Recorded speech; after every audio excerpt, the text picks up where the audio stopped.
जय श्री गणेश। नमस्कार। मैं आचार्य संजय द्विवेदी। मेरे समस्त प्रबुद्ध दर्शकों का मेरे चैनल पे हार्दिक स्वागत है। प्रिय दर्शकों, आज मैं ज्योतिष के कुछ अमूल्य सूत्रों को बताने जा रहा हूं। ये अमूल्य सूत्र जीवन के सर्वाधिक महत्वपूर्ण भाव के लिए, अर्थात धन भाव के लिए, धन किस प्रकार से कुंडली में योग बनाने वाला होता है, धन का किस प्रकार का योग बनता है जब व्यक्ति धनवान हो जाता है, धन प्राप्ति के क्या क्या मार्ग बन जाते हैं, अथवा किन किन योगों से आपको महाधन का लाभ होता है, व्यक्ति करोड़पति बनता है, अरबपति बनता है, बड़े इंडस्ट्री का स्वामी बनता है, बड़े व्यापार में उन्नति करता है, कला क्षेत्र से बड़ी उन्नति करता है, धन समृद्धि ऐश्वर्य वैभव की प्राप्ति करता है। तो प्रत्येक व्यक्ति के जीवन में धन का अत्यंत महत्वपूर्ण स्थान है। धन के बिना किसी व्यक्ति का जीवन संभव ही नहीं। आज मैं ज्योतिष के अनमोल सूत्र, जो कुछ सामान्य 5-6 सूत्र हैं जिनके बारे में मैं विश्लेषण करने जा रहा हूं। यदि आपकी कुंडली में वो सूत्र बन रहे हैं तो निश्चित रूप से आप जानिए कि आप धनवान बनेंगे। पहला तो ये समझ लें कि किन किन भावों का विशेष संबंध बनेगा। तो ये बनता है लग्न, ये मूल कुंडली है, जहां पर ये लग्न है, ये धन का भाव है, ये लाभ का भाव है।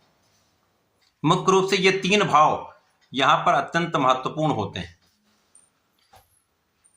पहला तो जब धन भाव का स्वामी धन भाव में स्थित हो तो व्यक्ति धनवान होता है, यहां पर किसी प्रकार का कोई संदेह नहीं।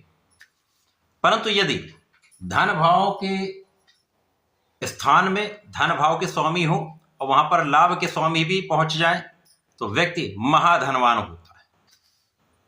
इसी प्रकार से यदि धन भाव में धनेश, लाभेश तथा लग्नेश का योग बन जाए तो व्यक्ति करोड़पति, अरबपति, खरबपति कुछ भी बन सकता है।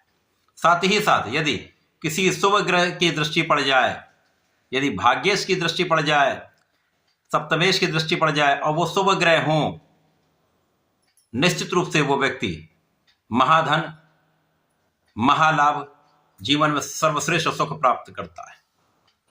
द्वितीय सूत्र में क्या है, यही स्थान यहां पर बन जाए, अर्थात लाभ का स्वामी जब लाभ भाव में स्थित हो तो व्यक्ति को जीवन में लाभ मिलता ही रहता है। यहां पर किसी प्रकार का कोई संदेह नहीं। जीवन में ऐसा हो ही नहीं सकता कि उसको कहीं पर लाभ में कोई कमी हो, तो वो सामान्य रूप से कोई समस्या नहीं होगी, कहीं ना कहीं से उसको धन लाभ होता रहेगा। लेकिन यदि धन का स्वामी लाभ भाव में स्थित हो जाए और लाभ के स्वामी के साथ इनका योग बन जाए तो व्यक्ति महाधनवान हो जाता है। और इसी प्रकार से जब लग्नेश भी यहां पर पहुंच जाए तो व्यक्ति करोड़पति, महाधनवान बन जाता है। और यदि यहां पर शुभ ग्रह जैसे शुक्राचार्य, गुरुदेव बृहस्पति और शुभ बुध की दृष्टि का प्रभाव पड़ जाए, सूर्य की दृष्टि का प्रभाव पड़ जाए तो महाधन, करोड़ों रुपए का अर्जन वह व्यक्ति करता है। लाभ की मात्रा कई सौ गुना बढ़ा देते हैं। और यही योग यदि लग्न में बन जाए,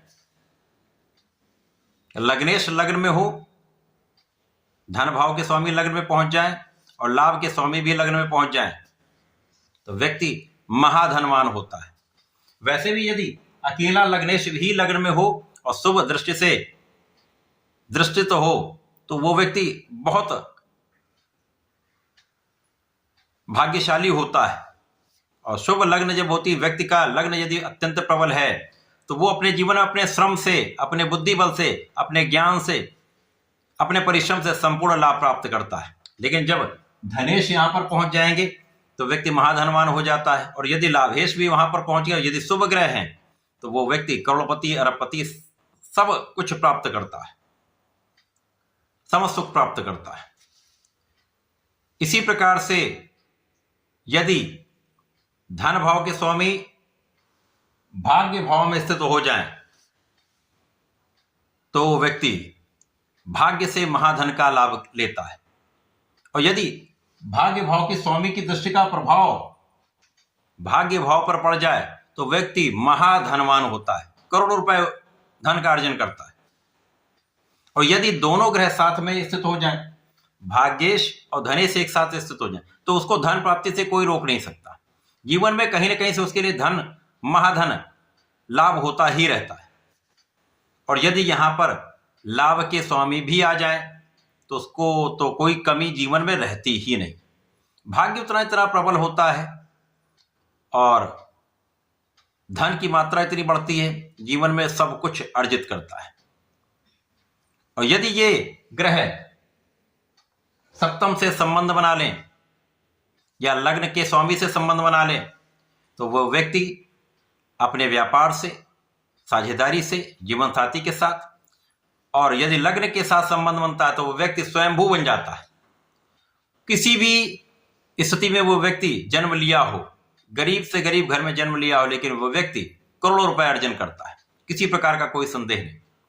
वो स्वयंभू होता, अपने बल पर समस्त सुख अर्जित करता है, समस्त धन अर्जित करता है, मान सम्मान यश कीर्ति प्राप्ति करता है। और यदि धनेश, यदि चंद्रमा हो गए और यदि गुरु के साथ उनका संबंध बन जाता है तो ऐसा व्यक्ति जीवन के अंतिम क्षण तक धन अर्जित करता है, मान सम्मान यश कीर्ति ऐश्वर्य का, वैभव का लाभ प्राप्त करता है तथा मरणोपरांत भी उसको सम्मान की प्राप्ति होती रहती है।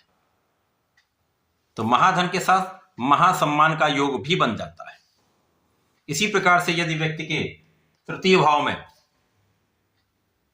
धनेश स्थित हो जाए और तृतीय के स्वामी यहां पर स्थित हो और शुभ ग्रह की दृष्टि में ये गोचर बन रहा हो या ये योग बन रहा हो तो व्यक्ति अपने परिश्रम से, अपनी लगन से, अपने बाहुबल से, अपने बुद्धिबल से जीवन का सब सुख, समस्त सुख समृद्धि का अर्जन करता है।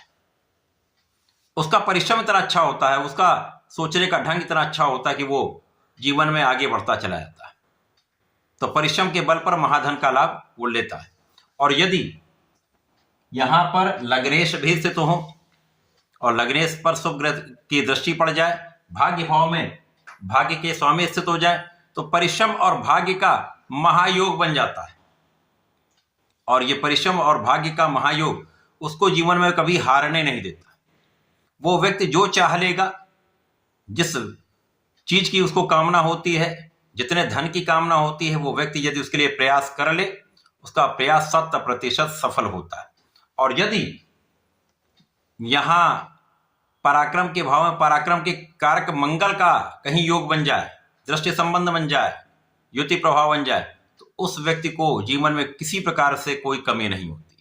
तो उसका पराक्रम इतना प्रबल होता है, उसका भाग्य इतना प्रबल होता है कि जिस दिशा में वो प्रयत्न करेगा वो सही होगा, उसका विचार सही होगा, उसका डिसीजन सही होगा, उसका आकलन बहुत अच्छा होगा और वो जीवन के सर्वश्रेष्ठ धन का लाभ लेता। तो महाधन, महालाभ का, करोड़ों रुपए का वो लाभ प्राप्त करने लगता है।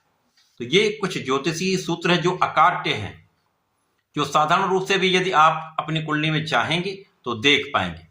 लेकिन समस्या कहां पर आती है, यदि इन पर किसी क्रूर ग्रह की दृष्टि हो जाए या क्रूर ग्रह के साथ ये योग बन जाए तो उसका फल कम हो जाएगा। तो जो व्यक्ति करोड़ों रुपए अर्जित कर सकता था वो लाखों रुपए में आ जाता है। इसी प्रकार से यदि अच्छे ग्रहों का संयोजन नहीं बन रहा है, लग्नेश बाधित तो हो जाए या 0 डिग्री पर हो तो वहां पर भी इसकी मात्रा कम हो जाती, तो उतना धन नहीं प्राप्त होता। धन योग तो बना है, योग तो बनेगा तो उसका लाभ तो मिलेगा, लेकिन उसी के अनुसार मात्रा में कमी या अधिकता होती रहती है। यदि अच्छी स्थिति में है, शुभ ग्रह से दृष्टि है तो महाधन लाभ, और यदि कहीं पर नकारात्मक ग्रहों से दृष्टि है, युति प्रभाव है, तो वहां पर इसकी मात्रा कम हो जाती है या कहीं ना कहीं उसके लिए बहुत कठिन परिश्रम, बहुत संघर्ष करना होता है। प्रिय दर्शकों, इन सूत्रों को आप अपने कुंडली में अप्लाई कर सकते हैं, देख सकते हैं, अपने आप से जान सकते हैं कितना धन आपको प्राप्त होगा। धन्यवाद, नमस्कार।